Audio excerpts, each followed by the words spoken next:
quick video on some of the Texas House hearing yesterday.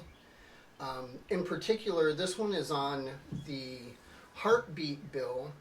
And first off, I'd like to say, listening to the debate in the House and the representatives speaking on behalf of the bill and against the bill, the vast majority of the arguments on both sides were just emotional dribble. They were not real arguments for or against the language of the bill or the implications of what the bill does. On both sides, almost the entirety of the argumentation had to deal with emotional appeals for any number of things that really don't have to deal with what the bill does and does not do. But there were a couple of occasions where they really did get down to the important aspects of the bill, whether it defies Roe or falls in line with judicial supremacy. That was one. But today, the aspect of the video that I want to show has to deal with criminalization.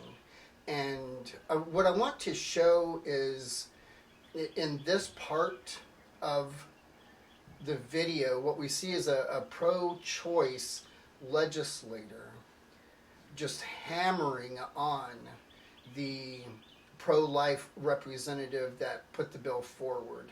And what I want to do is show how completely inconsistent the pro-life position for this bill is because of prosecution.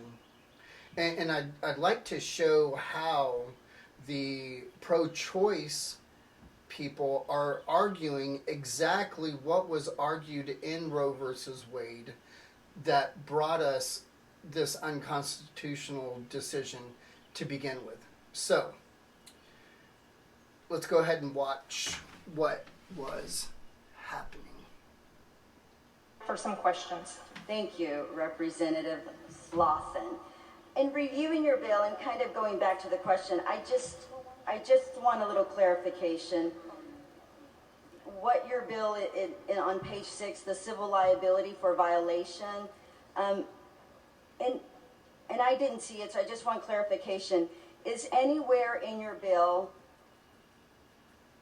does anywhere in your bill state a cause of action against the impregnated woman?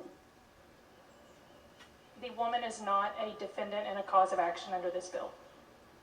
So this is about a procedure done on the woman by those who've assisted the woman, but not the woman per se?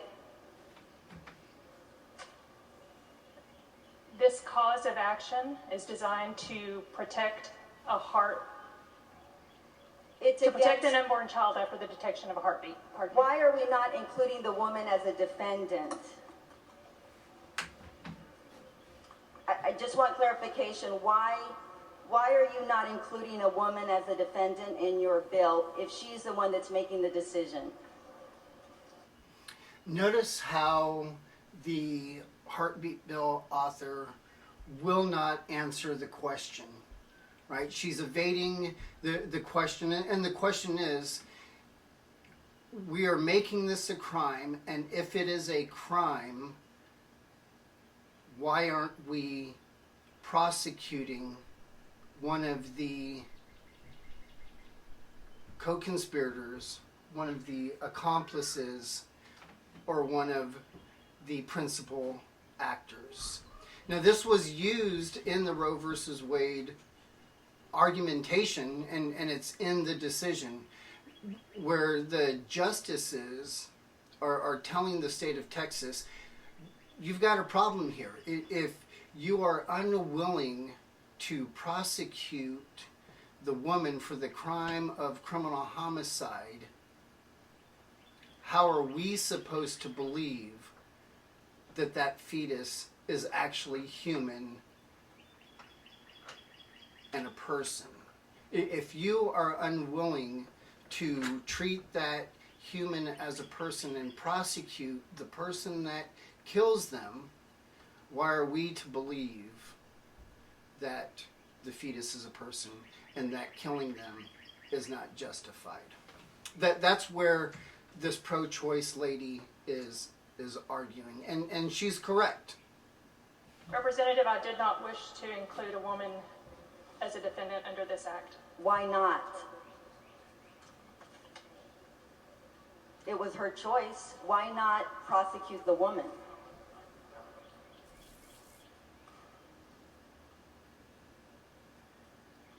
Representative, I do not wish to prosecute a woman under Why this not? act. She made the choice. Would we not also hold her accountable and have her sued and have her pay those violations for making that decision? Through this act, we seek to protect innocent unborn life once a heartbeat is detected. But You see how she keeps evading the question because they know that they're inconsistent on this point, but they are holding to this woman as a second victim doctrinal position so hard. And I think in part because they want to make their agenda palatable to the general public. They want to seem as if they are being compassionate and loving towards women that, sure, they're in a hard place. And I think what this ultimately does is show the inconsistency of their argumentation.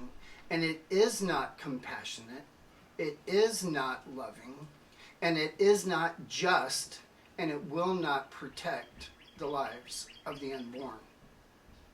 the woman is carrying the quote-unquote innocent life. Why are we not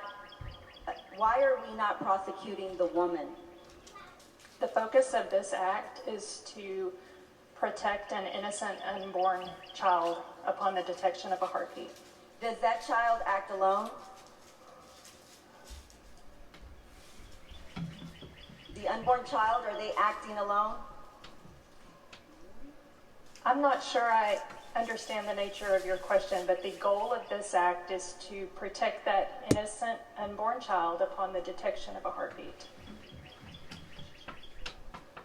So going back to my original question, if the woman is the one making the decision, why are we not vilifying the woman as well?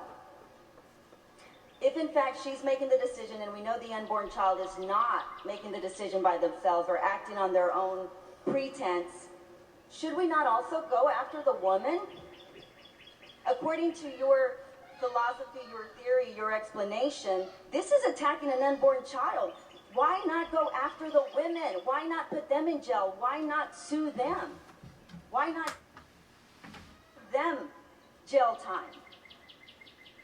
See, she's really pointing out the inconsistency of the pro-life position, that they have zero leg to stand on. If they really believe that the fetus is a human that deserves protection under the law, then why are we not prosecuting the murderer? And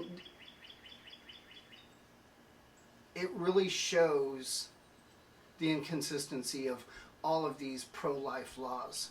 No matter where they want to, whatever arbitrary line that they want to use to decide what constitutes a lawful medical procedure. Representative, the goal of this bill is to protect innocent unborn life upon the detection of a heartbeat. Could it be because it's the wrong thing to do? Thank you. Appreciate it.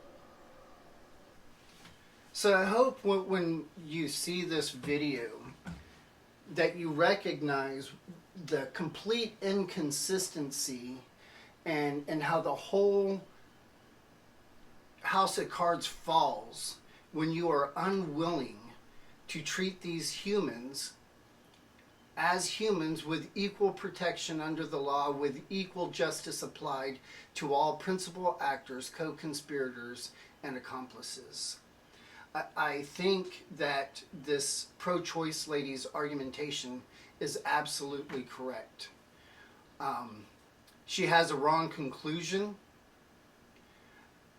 but she is correct in exposing the inconsistency of this pro-life doctrine.